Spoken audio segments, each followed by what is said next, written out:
Oke. Eh, jadi ada part bagian-bagian untuk setting kamera. Nah, jadi memang untuk pemotretan supaya supaya kita oke hasilnya itu kita harus dukung pakai eh, pakai kamera yang kita nyaman, pakai kamera yang kita sudah setting semaksimal mungkin. Nah, jadi misalkan seperti ini. Nah, ini kamera yang biasa saya pakai. Nah, saya mesti setting senyaman mungkin. Nah, jadi ini ada tombol-tombol yang harus saya setting biar gampang. Nah, seperti ini. Jadi ini tombol tombol arah kanan, oke, saya untuk white balance, tombol bawah untuk fokus, pemilihan fokus, terus tombol atas untuk face detection, tombol arah kiri untuk film simulation, untuk film simulasi warna seperti itu. Nah, terus di sini speed, ISO, terus diafragma, kadang di lensa memang seperti itu. Jadi saya harus setting senyaman mungkin di Q seperti ini. Kita harus setting senyaman mungkin. Nah, eh, bagian apa yang harus kita setting? Nah, jadi uh, yang harus kita setting dulu. Jadi kita urut ya dari atas ya. Jadi yang pertama untuk di sini itu, nah ini ada fokus area, ada mode fokus. Nah, mode fokus ini bisa manual, bisa continuous, bisa single. Nah, kalau untuk foto kita pilih yang single aja. Kalau continuous biasanya untuk video, untuk objek yang bergerak. Jadi kalau continuous dia untuk objek yang bergerak. Nah, seperti ini. Jadi dia akan maju mundur, objeknya dia akan ngikutin. Cuma kalau untuk foto diem kita nggak perlu karena dia nanti ya, akan cari-cari terus. Nggak selesai-selesai, nggak fokus-fokus. Jadi kita pilih yang single. Nah, setelah itu mode autofokusnya. Saya lebih suka yang single point. Jadi satu titik. Nah, jadi bisa bisa kita setting ke daerah mata seperti itu. Saya lebih suka yang satu titik. Setelah itu, setelah itu ada face and eye detection. Nah, ini teman-teman bisa manfaatkan pakai face on dan eye auto. Nah, jadi dia nanti akan otomatis dari sendiri. Nah, seperti ini. Jadi dia akan otomatis dari sendiri ke daerah mata. Seperti ini. Oke, itu fokus. Ini nggak bisa. ISO nanti ngikutin. Nah, image size teman-teman bisa pakai 3:2. Kalau untuk yang universal, kalau untuk story teman-teman bisa pakai 16:9. Untuk posting Instagram teman-teman bisa pakai 1:1.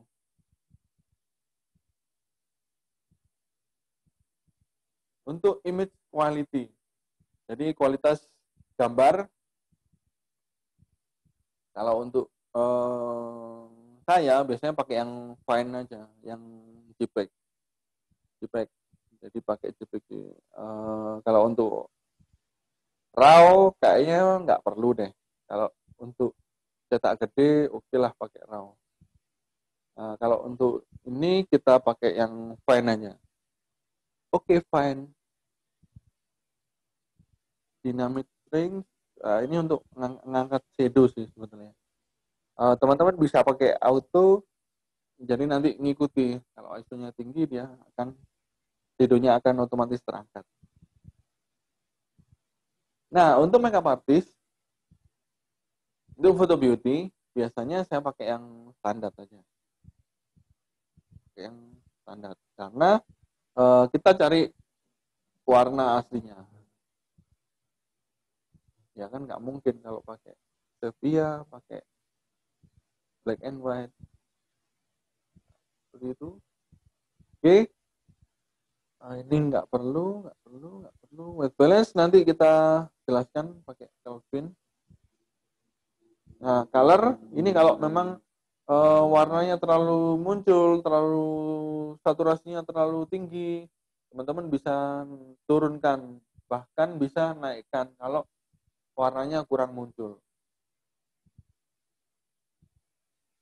Color, saturasi.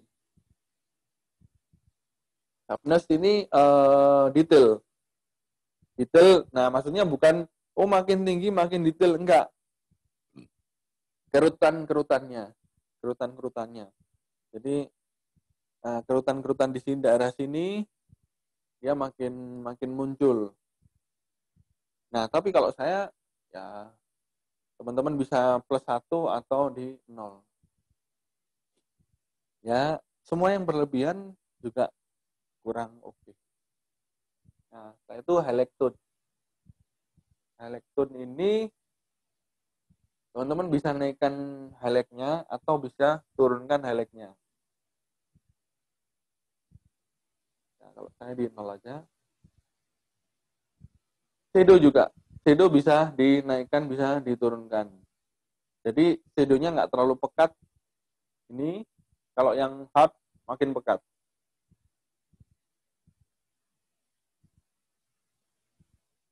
Oke.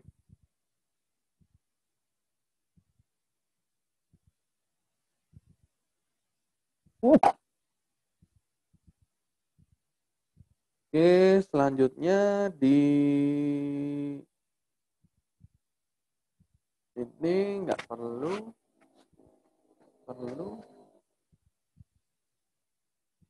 Nah, selanjutnya di setup. Nah, teman-teman bisa pakai screen setup. Nah, preview exposure in manual mode ini di on. Kalau di off nanti gambarnya terang terus. Jadi walaupun dirubah-rubah settingannya, dia tetap terlihat normal. Nah, tapi kalau kalau dirubah di on tadi, nah dia akan ngikutin settingan shutter speed kita, settingan ISO kita, dan settingan diafragma kita. Oke, setelah itu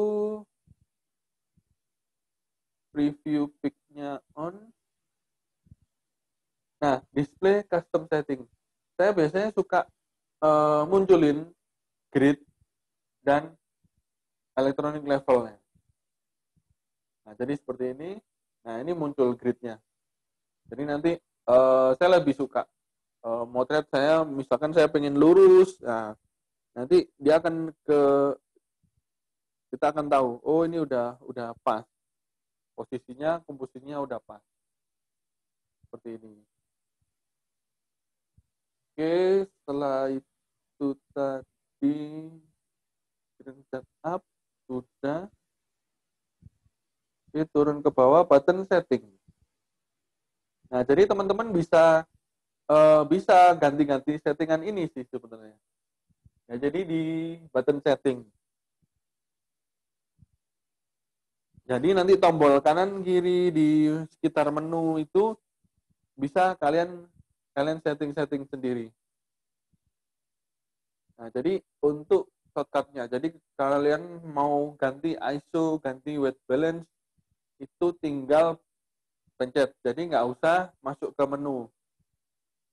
Nah, nanti kita jelaskan. Oke. Setelah itu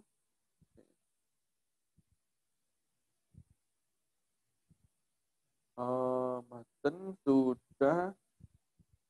Touchscreen bisa dinyalakan kalau yang ada fasilitas touchscreen-nya. Nah, setelah itu untuk Fujifilm biasanya kita setting di connection setting-nya.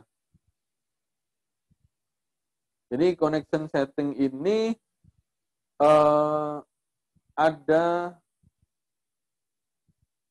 yang harus di setting. Nah, jadi di connection setting, general setting itu dia untuk reset kirim ke handphone.